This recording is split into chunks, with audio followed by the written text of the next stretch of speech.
तो भी आपके प्यार आशीर्वाद से बच गया।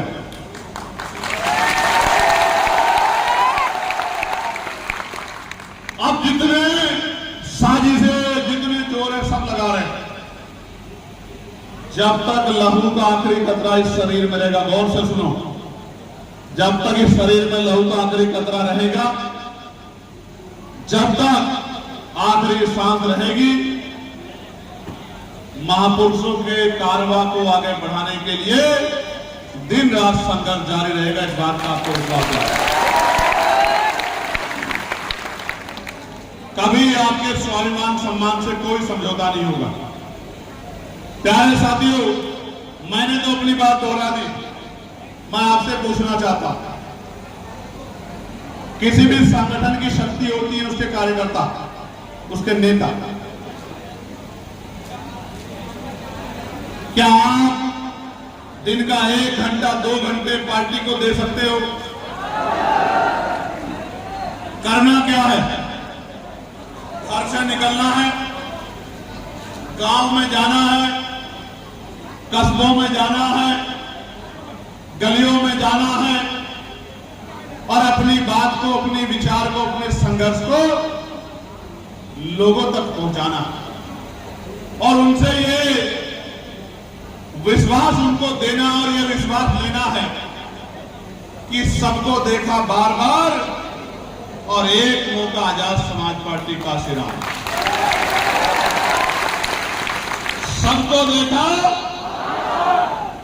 बदले दिन, गरीबी दूर हुई, जुल्म जाति खत्म हुई, लुटाई पिटाई खत्म हुई।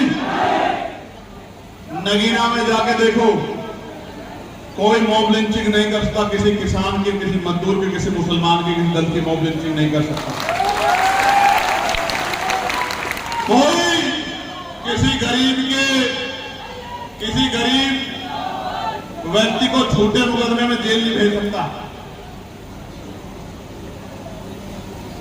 अगर कहीं कोई समस्या होती है तो जनता से पहले चंद्रशेखर आजाद और आजाद समाज पार्टी भीम आर्मी के नेता कार्यकर्ता खड़े होते हैं। मेरे साथ दोनों हाथ उठा के नगीना के साथियों का बहुत बहुत धन्यवाद करो। कहो धन्यवाद नगीना, नगीना की जय हो। हाथ नीचे करो। जब मैं आपकी हर बात पे पहरा देने के लिए खड़ा हूं तो आपको भी किसी चीज की परवाह नहीं करनी चाहिए। आपको भी ताकत बनाने के लिए 8 घंटे मेहनत करते हो, नहीं करते हो? 8 घंटे घर चलाने के लिए मेहनत करते हो, नहीं करते हो? तो स्वाभिमान सम्मान के लिए 2 घंटे तो रोज मेहनत किया करना। डायरी लो, पेन लो, गांव में जाओ, मीटिंग करो, अपनी बात बताओ, बूथ कमेटी बनाओ, सेक्टर कमेटी बनाओ, भाईचारा कमेटी बनाओ, लोगों की लड़ाई लड़ो और 1.5 साल अगर मेरे साथ मिलकर मेहनत कर ले तो सहारनपुर से लेके और मिर्जापुर तक और इधर झांसी से लेकर बागपत तक आजाद समाज पार्टी और आजाद समाज पार्टी होगी। मेरी बात है। और इसका टेलर त्रिस्तरीय पंचायत चुनाव में होगा मेरे भाइयों। कब होगा? देखो, बाबा साहब ने कहा था कि आदमी भूखा रह सकता है लेकिन अपमानित होकर नहीं रह सकता। हम इस सरकार में भूखे भी रह रहे हैं और अपमानित होकर भी रह रहे हैं। ये तो डबल मार होगी, नहीं होगी?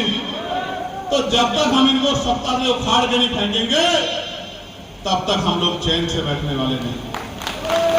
और जब तक ये सत्ता से नहीं जाएंगे तब तक दलित, पिछड़े, मुसलमानों को इज्जत, मान, सम्मान की जिंदगी मिलने वाली।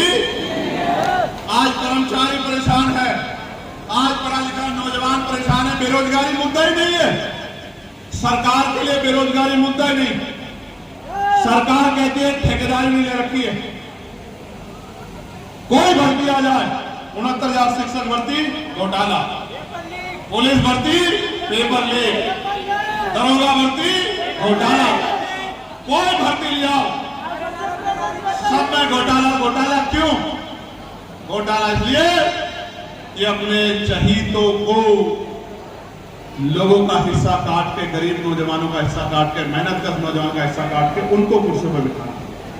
इसलिए साथियों, मैं आपसे पूछना चाहता हूं, अगर आप चाहते हैं कि ये लड़ाई आगे बढ़े तो आज के बाद आपको दुगनी मेहनत करनी पड़ेगी। एक मेहनत अपने लिए, अपने क्षेत्र को मजबूत करने के लिए, और एक मेहनत उत्तर प्रदेश और देश में बाबा साहब अम्बेडकर के झंडे को मजबूत करने के लिए। करोगे नहीं करोगे बताओ? दोबारा बताओ, करोगे नहीं करोगे? मैं जानता हूं, मानता हूं कि आप मुझसे बहुत प्यार करते हैं। हर आदमी के मन में है कि भाई के साथ एक बार फोटो बन जाए।